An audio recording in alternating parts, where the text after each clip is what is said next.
চলো বন্ধুরা, এই যে এখানে আমি সর্ষেটা বাটা হয়ে গেছে, এখন আমি পোস্তটা বাটছি।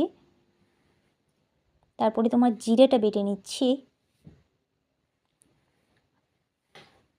পেঁয়াজ এখন বেটে নেব।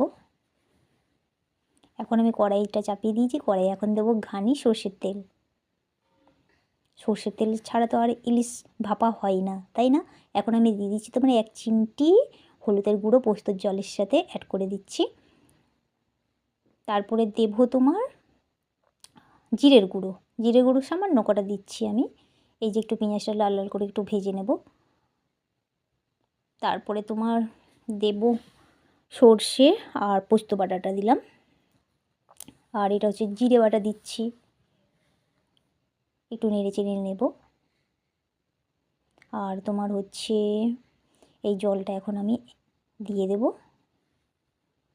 জলটা ঢেলে দিচ্ছি আমি।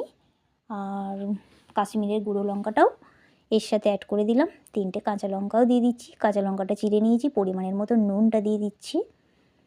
আর মাছ কোটা এখন আমি দিয়ে দিচ্ছি। ইলিশ মাছ ভাপাটা আজকে ইলিশ মাছের ভাপা হচ্ছে আর কি, এটাই। আর এই যে সর্ষে তেলটা ওপর দিয়ে একটু দিয়ে দিচ্ছি।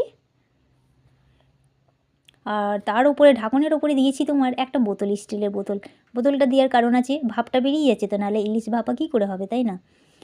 আর এই যে ইলিশ ভাপার জন্য বোতলটা উপরে, ভারী বোতল, ওটা জল আছে।